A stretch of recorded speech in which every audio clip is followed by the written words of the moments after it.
El vídeo de hoy está dedicado a resolver todas las dudas que me habéis estado haciendo estas últimas semanas sobre marketing digital y emprender.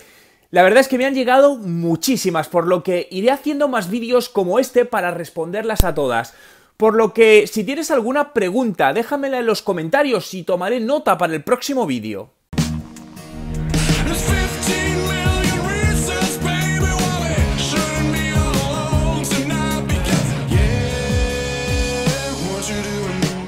Antes de seguir, quería decirte que si quieres apoyar mi trabajo, quieres tener un contacto conmigo más cercano y tener acceso a contenidos únicos y exclusivos, he creado una comunidad para ello en Patreon, a la que puedes acceder desde la dirección web que te pongo abajo. Espero verte ahí. Bueno, y empezamos con las preguntas. La primera pregunta es de Dubrek Cole. Hola Juan, tengo una duda. ¿Cómo podría yo hacer o tener un estudio de mi audiencia? Yo tengo un prospecto, un buyer persona, pero quisiera saber o testar si el que me conviene me va a funcionar. ¿Qué me recomendarías? Bueno, realmente lo primero es tener ese buyer persona, pero nadie te puede asegurar que realmente sea tu público objetivo, ¿no? Muchas veces nos pasa que pensamos que nuestro público objetivo es determinado target, entonces creamos el buyer persona, ponemos el producto a ese mercado y el mercado no reacciona bien y resulta que al final esa no era la audiencia, ¿no? Esto es algo que no te tienes que preocupar porque, bueno, pues pasa, ¿no? Es parte de la prueba de todo esto. Entonces, lo que te diría es que hicieses pequeñas pruebas de lanzamiento de ese producto a esa audiencia que crees que es la adecuada para tu producto, invirtiendo, por ejemplo, en alguna campaña, pues si tu audiencia utiliza Facebook, alguna campaña publicitaria en Facebook, le llevas ese tráfico a una página web, una página de aterrizaje y tanteas si esa audiencia le interesa el producto. Si ves que es así, a partir de ahí ya lo escalas, ¿no? Es utilizar el modelo de Lean Startup, ¿no? De mínimo producto viable, pero realmente hasta que no lo pones en el mercado, no le impactas a tu audiencia y ves cómo reacciona tu audiencia, no vas a saber si realmente es la más acertada. Seguimos, estudiante de marketing me pregunta, hola Juan, ¿esto no sería lo mismo que Amazon de afiliados? Bueno, esta pregunta hacía referencia a un vídeo que hice el otro día sobre el nuevo programa de Amazon de influencers, ¿no? Realmente no es lo mismo, os explico la diferencia. Realmente, vamos a ver, Amazon o Amazon Influencer está dentro del programa de afiliados, pero es una versión muy segmentada del programa de afiliados que te permite tener tu propia tienda online dentro de Amazon con una dirección personalizada, ¿no? En mi caso es amazon.com/shop/Juan Merodio. Lo que sucede es que en este caso, en Amazon Influencers, para poder tener la tienda tienes que tener un canal de YouTube con unos requisitos mínimos que no sabemos, es decir, Amazon no lo dice. Lo que tienes que hacer es hacer la prueba, te das de alta en Amazon en este programa, enganchas o conectas con tu canal de YouTube y a tiempo real Amazon te dice, oye, el canal es válido para darte acceso o el canal no es válido. Pero no han dicho nada de si hay un número mínimo de suscriptores, de vídeos, de interacción, etc. Entonces, de momento no sabemos exactamente cuál es el baremo mínimo para poder acceder a este programa. Estimado Juan, ¿me puedes apoyar cómo se ganan más seguidores en una página de Facebook empresarial? Perfecto. Aquí yo os diría que no os preocupéis en absoluto por ganar seguidores. Es uno de los grandes errores que han cometido la mayoría de empresas en estos últimos años. Invertir en ganar seguidores. ¿Para qué? Si al final el alcance orgánico, es decir, el alcance que cuando publicas no pagas para llegar a tus seguidores es mínimo. Hablamos de un 2, de un 3%. Por lo tanto, en absoluto, da lo mismo el número de seguidores que tengan. No te preocupes por ello. Preocúpate por invertir, si en este caso en Facebook, en publicidad que esté segmentada a la audiencia a la que quieres llegar en tu página, con un producto determinado, un servicio, y si luego quieren hacerse fan, que se hagan, pero que nunca tu objetivo sea conseguir más fans. Puedes ver como numerosas empresas con cientos de miles de fans prácticamente no tienen interacción, por lo que mi recomendación, siempre lo digo, no invirtáis en conseguir más fans, porque eso no lo vais a rentabilizar nunca. Al final estáis perdiendo tiempo y perdiendo dinero y oportunidades de venta. Focalizaros e invertir en la parte de publicidad para hacer llegar ese producto a la audiencia a la que queréis venderle. Eneas Salvade me preguntó, hola Juan, estoy abriendo una agencia de marketing digital en Argentina, tengo problemas para la captación de nuevos clientes. ¿Vos qué métodos utilizas? Bien, personalmente nosotros lo que utilizamos es marca personal. Es una de las cosas que mejor nos ha funcionado, ¿no? En la agencia que tengo junto con mi socio Jaime Chicheri, que la agencia es Marketing Surfers, vamos a cumplir ya 10 años, lo que hacemos, prácticamente el 100% de los clientes llegan a través de nuestra marca personal. Yo lo que te diría es que trabajes tu marca personal alineada a la marca de tu agencia digital, y tendrás dos canales para captar más usuarios. ¿Por qué? Yo te digo, por ejemplo, en las pruebas que hemos hecho, desde el punto de vista comercial, que hemos hecho en el pasado, hemos contratado incluso un director comercial, estuvo un año trabajando con nosotros, haciendo prospección del mercado, intentando captar clientes, y realmente la inversión no dio los resultados esperados. Hemos hecho acciones comerciales digitalmente hablando, acciones comerciales no digitales, y te puedo decir que al final hemos descubierto que no hay nada mejor que trabajar una marca personal basada en un buen contenido, donde al final las empresas que te vayan a contratar vean que eres una profesional y que trabajas para esa empresa o esa es tu agencia, pero está alineada con tu marca personal. Ahí te lo digo porque es nuestra experiencia, ¿no? Si quieres de todas maneras saber más de esto, hace poquito hemos lanzado un curso donde contamos cómo crear una agencia de marketing digital, cómo conseguir clientes, cómo trabajar toda la parte financiera, absolutamente todo, ¿no? Si entras en www.creamiagencia.com, ahí podrás acceder al curso. Pablo Bernís, buenas Juan, quiero comenzar un proyecto de dropshipping, pero como has dicho estoy solo y no tengo casi experiencia en montar proyectos. ¿Qué me recomendarías? ¿Busco algún socio, empiezo solo y después contrato a gente, o sigo estudiando y pienso en montarlo en otro momento? Bien, yo siempre digo, emprender solo no es la mejor de las opciones. Yo buscaría un socio, ¿no? Y sobre todo, si te vas a meter en algo en lo cual no tienes experiencia, ¿no? Porque al final, al no tener experiencia, te va a llevar probablemente a cometer muchos errores que harán que te dilaten tiempo, y el tiempo es un factor de éxito. Entonces, mi recomendación, si tienes claro con qué producto quieres hacer dropshipping, es decir, quieres revender y dejarte tu margen de comisión, yo buscaría alguna persona que sepas que tiene experiencia y ver cómo podéis montar algo conjuntamente, ¿no? Y qué le puedes aportar tú al negocio y qué puede aportar él al negocio. Creo que al final es muy importante cuando arrancamos nuevos proyectos no hacerlo solo, sino tener mínimo una persona, un partner, ¿no? Que te ayude y tenga una visión complementaria de todo esto. Ariel Márquez, tengo una empresa de eventos, soy proveedor de grupos musicales, DJs, luces y sonidos para cualquier evento. ¿Qué estrategias podrías usar para generar mis contenidos? ¿Qué fuente podría usar? Bien, para generar contenidos lo importante, lo primero, es que sepas quién es la audiencia que te va a comprar. Es decir, si lo que estás comercializando son DJs, luces, sonido, vale, ¿quién es la persona que está buscando ese producto, ese servicio en internet o no en internet? Entonces con eso sacar el reader persona, o perdona, el buyer persona, ¿no? ¿Quién es la persona que va a comprar? Oye, pues son directivos de empresas medianas, no, me lo estoy inventando, ¿no? Entonces, una vez que tengas eso claro, también podrás detectar cuáles son los contenidos que buscan en internet, qué dudas tienen. Oye, ¿cuánto cuesta poner unas luces en un concierto? Bien, pues genera contenidos alineado con esas preguntas, ¿no? Entonces, la base de generar contenidos siempre debe estar basado en unos datos, es decir, en unos datos de un análisis de tu audiencia.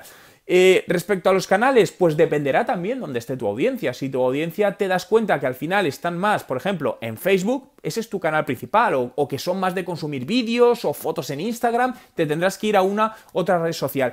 Pero la respuesta a esta no te lo puedo decir yo ni te la puede decir nadie, te la va a decir el propio estudio que hagas del público al que le quieres vender.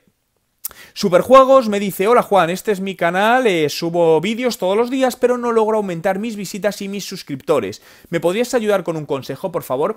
Esto es algo que muchas veces pasa, ¿no? Y es duro porque estás trabajando duro haciendo muchos vídeos con el trabajo que lleva y realmente pasa el tiempo y no subes en visitas, ¿no?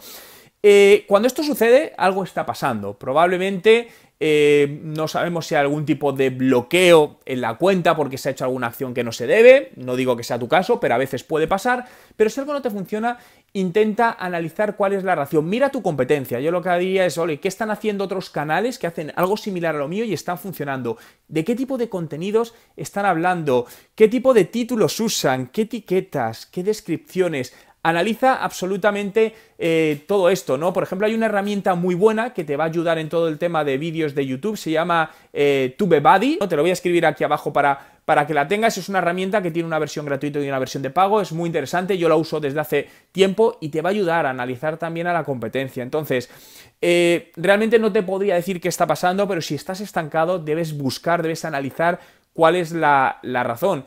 Si no, otra opción a lo mejor es abrir un nuevo canal, no sea que ese canal por lo que sea tenga algún tipo de bloqueo, como te digo, pero importante, analiza a la competencia, a los que están funcionando y mira qué están haciendo ellos y qué no estás haciendo tú e inspírate en ellos para mejorar. Nahuel García, hola Juan, me siguen sorprendiendo y gustando tus vídeos, gracias Nahuel. ¿Cómo haces para mantener la calidad de los contenidos? Me surge una duda, a la hora de armar el Reader Persona y el Buyer Persona, ¿deberían tener las mismas características demográficas, de gustos, de inquietudes, de problemas? Me cuesta diferenciarlos, ¿qué opinas? Bien, la diferencia entre Buyer Persona y Reader Persona. Dependiendo del negocio, en muchos de ellos es la misma persona la que va a leer el contenido que la que va a comprar el producto. Pero no siempre. Es decir, el reader persona va a ser la persona que va a leer esos contenidos, pero no va a ser siempre el tomador de decisión de compra o el que comprará el producto. En cambio, el buyer persona es quien lo va a comprar. Déjame ponerte un ejemplo real. Imagínate que vendes una aplicación, una herramienta online que es muy útil para community managers. Entonces, tú estás generando un contenido que va a ser útil para el community manager, pero a lo mejor está enfocada para empresas de cierto tamaño, por lo tanto el tomador de decisión de compra de esa herramienta no va a ser el community manager, sino un directivo de la empresa que no está interesado en los contenidos que tú estás generando. De tal manera que en este caso tú estás generando unos contenidos para llegar al community manager, pero quien lo va a comprar no va a ser él, va a ser un alto directivo. En este caso te estás dando cuenta que tenemos un buyer persona, es decir, el directivo quien nos va a comprar y un reader persona quien los va a leer. De tal manera que ahí podemos trabajar en hacer acciones para impactar a ambas partes y conseguir. Como te digo, en otros negocios coincide, ¿no? Entonces debes saber si en tu caso la persona que va a generar o que va a ver ese contenido va a ser la misma que te va a comprar tu producto.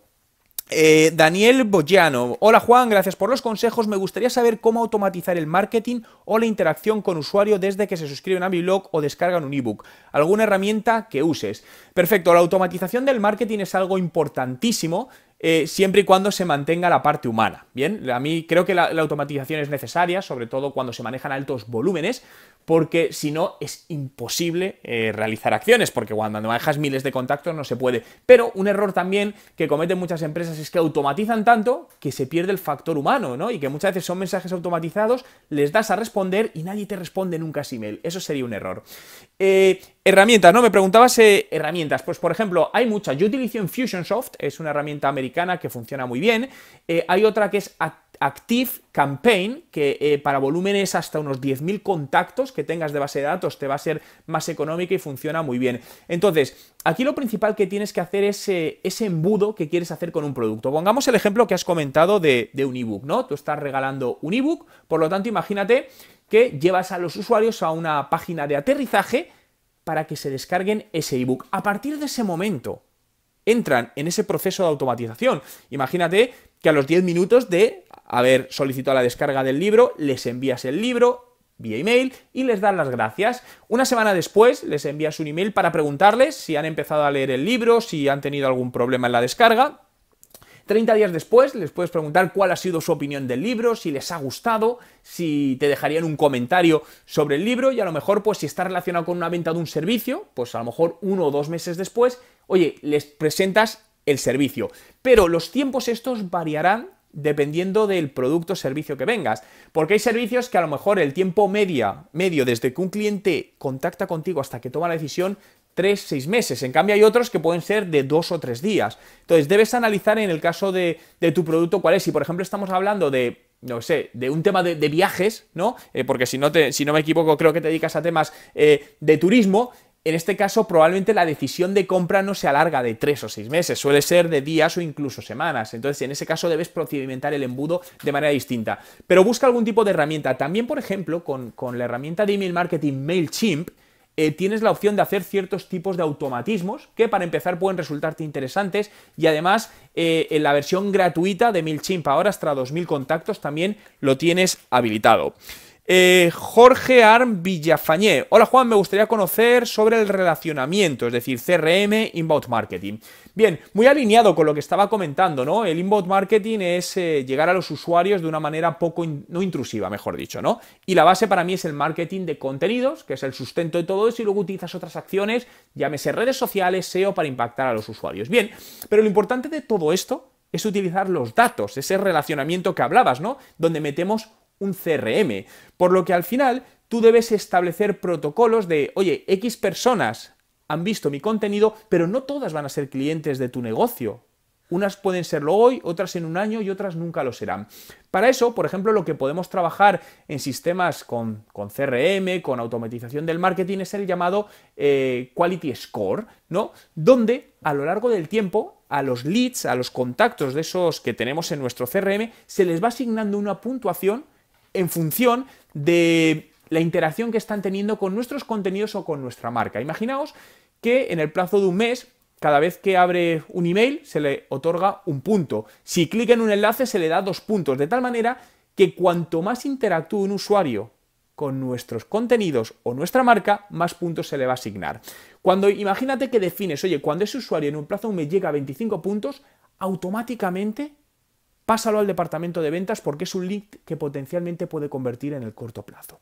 Bien, y esta es una manera que se trabaja mucho con la parte de leads y funciona mucho, porque al final cuando un usuario interactúa mucho con tu marca es que hay algún tipo de interés. Y hemos visto que con el tiempo vas a ir haciéndote un histórico y vas a ver dónde está el punto, el umbral en el que para tu negocio va a ser interesante todo esto. Arturo Quiroga, ¿algún ejemplo sobre estrategias de un taller de seguridad vehicular para poder diferenciarse de la competencia? Vale, entiendo que taller de seguridad vehicular, no sé si eso es algo relacionado con seguros de coche, discúlpame, pero no entiendo muy bien qué es seguridad vehicular o algo de formación relacionado con seguridad de vial o seguridad de vehículos. Pero, independientemente de eso, hablamos de diferenciarse de la competencia.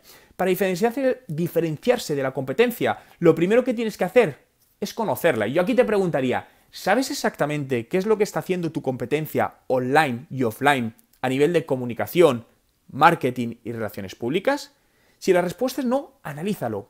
Para saber qué es lo que están haciendo y qué es lo que no están haciendo. Cuáles son sus puntos débiles y cuáles son los tuyos. Y ver cómo potenciarlo. Imagínate que estás entrando en la competencia y resulta que tienen una web que está visualmente no es bonita, es poco interactiva. Bien, ahí tienes un punto donde poder destacar de la competencia, ¿no? Por lo que siempre que queremos destacar sobre algo, lo primero que tenemos que tener es una fotografía fija de este momento, de lo que nos está pasando, ¿no? Incluso un DAFO, ¿no? El análisis DAFO de debilidades, amenazas, fortalezas y oportunidades. Todo esto te permitirá, pues, crear este primer estado de situación y a partir de ahí decir, ay, ¿cómo puedo hacer que destaque mi empresa sobre el resto de la competencia, ¿no? Alexei Asfadurov.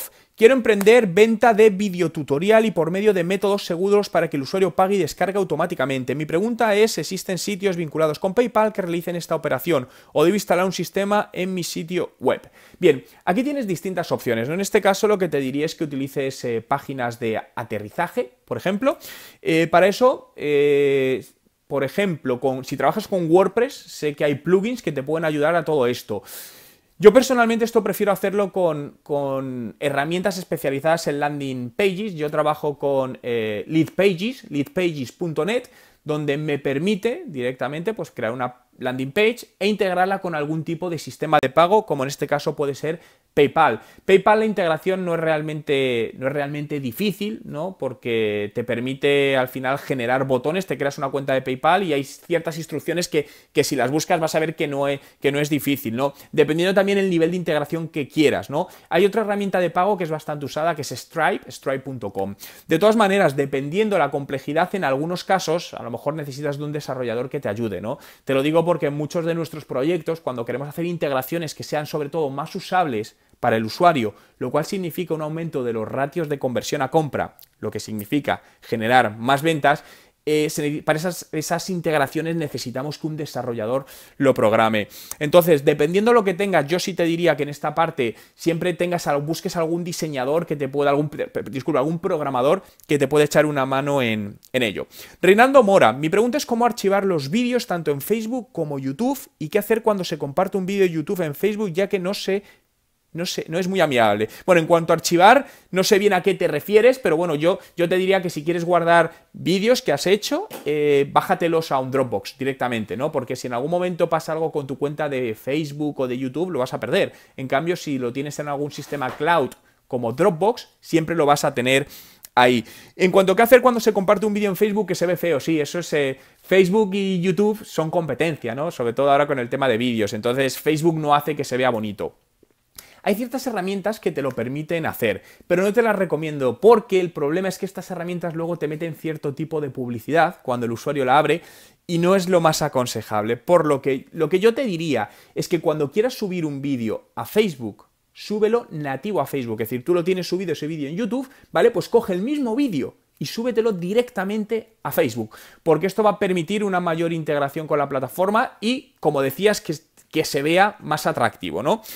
Vale, Maltripeo 1. Vale, hace muchos años te sigo y creo que tienes la facilidad de crear estrategias, ¿no?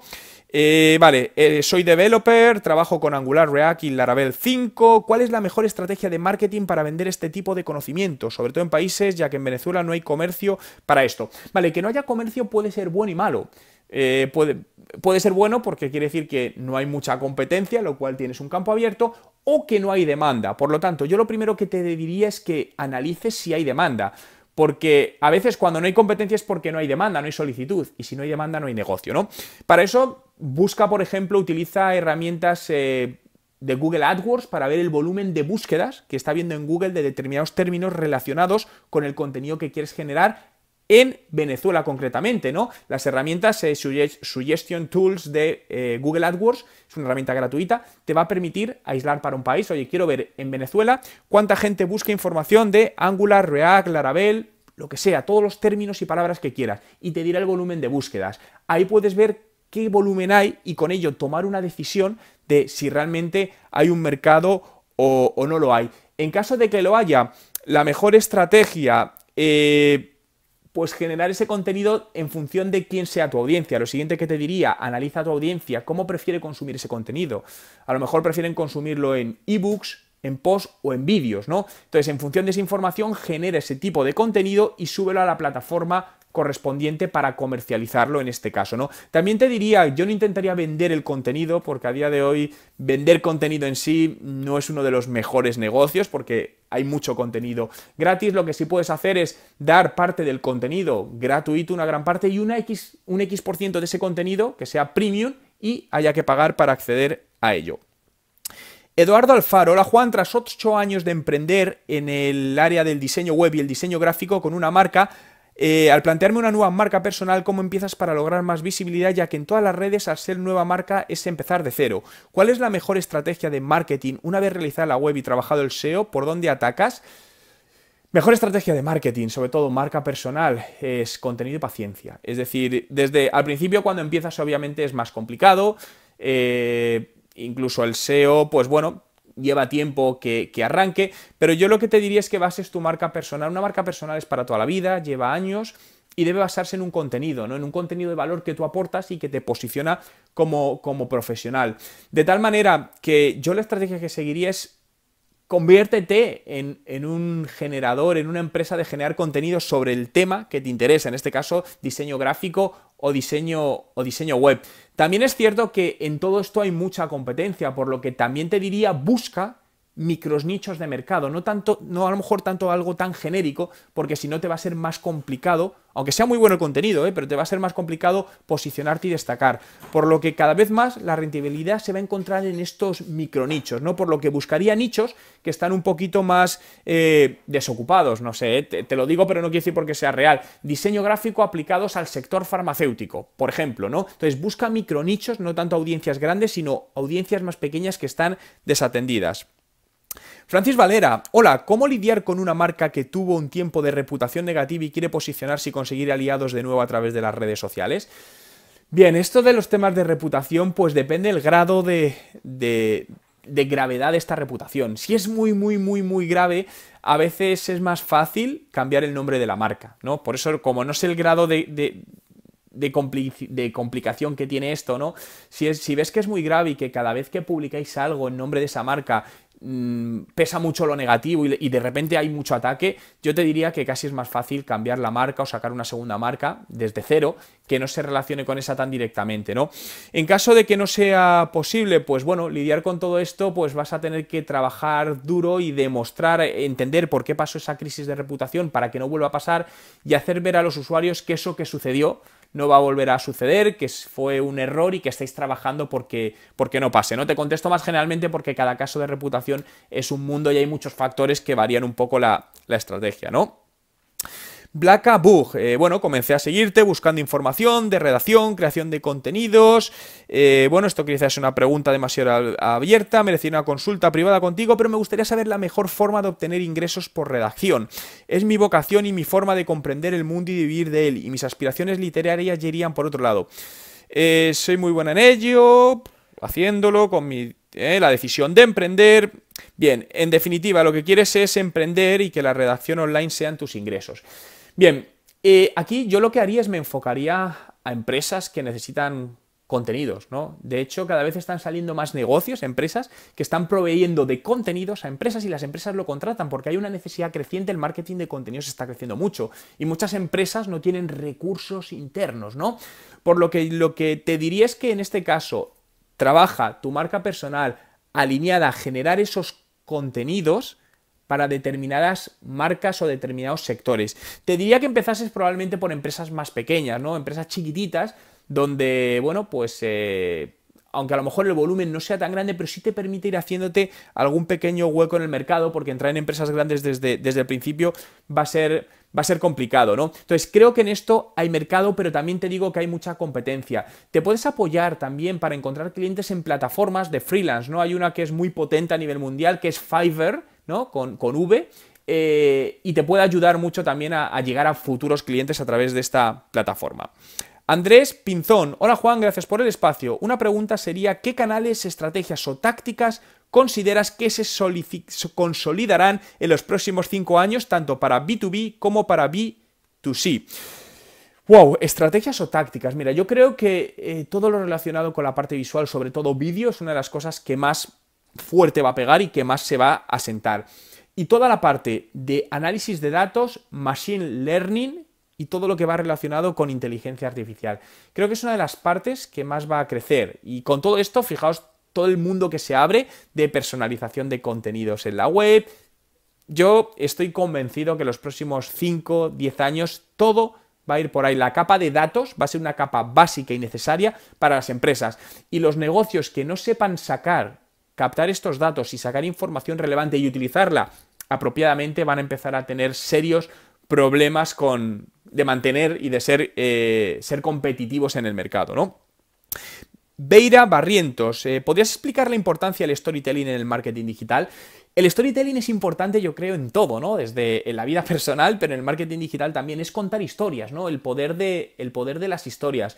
Hay una campaña que a mí es de hace años, pero me gustó mucho de storytelling y está basada en vídeo, que es el de la marca Perú, ¿no? El país, era una campaña de turismo de Perú, que te invito a que la busques en Google porque es muy interesante, es un vídeo de poco más de 2 minutos, muy emocional. Entonces creo que al final el storytelling lo que te permite es conectar con una audiencia, ¿no? Hacer sentir a la audiencia parte de esa historia, hacerle reflexionar, por lo tanto es una publicidad, pero no es una publicidad directa, sino que es una publicidad más emocional, por lo que creo que el storytelling es una parte fundamental, obviamente, del marketing digital y de la generación de contenidos. Jorge Vega, muchos que invertimos en Facebook Ads vemos que cada día que pasa los costes por clic y los costos por interacción son más caros, ¿no? Dice que ahora está pagando 9 veces más por el mismo rendimiento y va a llegar a un punto que sea impagable. Entiendo que diversificar en otros medios debería ser la opción, sin embargo, para pequeñas empresas tener el control de todos los medios resulta complicado. Supongo que has hablado de esto, pero agradecería tu opinión al respecto. Entiendo que en Marketing Surfers, que es tu consultoría, ¿cómo puedo contactaros para un servicio de asesoría? Bueno, para asesoría contáctanos marketingsurfers.com, ahí nos puedes localizar. Sí es cierto que cada vez está subiendo el coste de la publicidad más, pero no solo en Facebook, en todas las plataformas, en Google. Es un tema al final de oferta y demanda, obviamente. Cada vez hay más empresas que quieren entrar, suben los precios, ¿no? Hace 4 años la publicidad en Facebook era mucho más barata que lo es hoy y seguirá siéndolo. Pero también te digo, es importante la optimización, porque con campañas en Facebook bien optimizadas se pueden bajar los costes muchos. Para esto te recomiendo que la gestión de la campaña la haga gente que tenga mucha experiencia en todo esto, porque te puede ayudar a ahorrarte mucho dinero. Pero lo que no podemos hacer nada es contra la subida de precios, ¿no? De la oferta y demanda, es lo que hay. Lo que debemos manejarlo es para intentar optimizar al máximo nuestros canales y que sigamos siendo rentables en todo ello. Diversificar, sí, por supuesto, pero yo creo que eso es algo que hay que hacer siempre, ¿no? Es decir, y sobre todo probar nuevos canales. Es decir, estás en Facebook, pero prueba los anuncios de Instagram, que en determinados sectores están dando muy buenos resultados. Prueba publicidad en YouTube. Prueba todo lo que esté a tu alcance, porque muchas veces puedes descubrir que aunque Facebook te está funcionando, de repente hay otra plataforma que te funciona mucho mejor y te da un coste de conversión al cliente mucho más bajo. Juan Villanueva me pregunta, ¿se puede usar el pixel de Facebook sin tener página web? Sí, al final lo que tienes que tener es algún tipo de soporte online, llámese página web, llámese blog, llámese tienda o llámese una landing page, es decir, pero para usarlo necesitas tener algún tipo de soporte donde meter ese código y para colocar las cookies, ¿no? Sí es cierto que también dentro de tu propia página de fans puedes hacer remarketing, puedes utilizar el pixel de Facebook, por lo que puedes crearte grupos donde decirle, oye, quiero crear un grupo de los usuarios que interactúan más con mi página o que ven más del 50% de mis vídeos. Pero aún así, siempre te digo que para un negocio es interesante tener una página web, porque al final es tu casa digital, no hagas depender tu negocio de un tercero. Por lo que yo sí te diría que al margen de todo eso, busques tener una página web si no la tienes, porque te va a ayudar mucho, ¿no? Y Adrianela Bracamonte. Hola Juan, soy venezolana, te sigo desde hace mucho. Mi pregunta sería, ¿cómo y con qué estrategias empezar a exponer una empresa en redes sociales desde cero? Ya que estoy a punto de iniciar mi propio negocio y lo veo cuesta arriba en las redes sociales, ya que existe mucha competencia. Sí, es cierto. Diferenciación. Yo creo que la base es diferenciación, ¿no? Antes lo hemos hablado también con alguno, oye, hay que diferenciarse, tienes que ser distinto. Dices, oye, estoy haciendo bien mis campañas, estoy creando un buen contenido, ya, pero hay tanto que, ¿cómo destacas? Yo lo que haría, vuelvo a lo mismo, haría un análisis de tu competencia, ¿no? ¿Qué están haciendo? ¿Qué no están haciendo? Y hacer lo que no están haciendo sobre todo. No te va a ser fácil, ¿no? Te lo digo porque realmente al final esto te va a requerir de tiempo. Para posicionarse en redes sociales y hacerlo lo más rápido vas a necesitar una inversión publicitaria en dichas redes sociales, por lo que mi recomendación es que hagas bien un plan de negocio, ¿no? El business plan y la parte financiera para saber qué inversión vas a necesitar para llegar a ciertos alcances, ¿no? Porque si no, muchas veces emprendemos un proyecto, no tenemos la suficiente inversión económica para hacer publicidad que se necesita y al final, aunque el negocio puede ser bueno, damos un buen servicio, un buen producto, pero nunca llegamos a generar una buena atracción por todo eso, ¿no? Por lo que siempre es importante que esto lo analices muy bien en tu plan de negocio. Bueno, y hasta aquí las preguntas. Sigue dejándome más preguntas que las iré contestando en próximos vídeos. Espero que te haya resultado interesante. Si no lo has hecho todavía, suscríbete a mi canal haciendo clic en la foto para que te informe de mis nuevos vídeos de marketing digital y emprendedores. Así que recuerda suscribirte ahora y si te ha gustado este vídeo, dale a me gusta.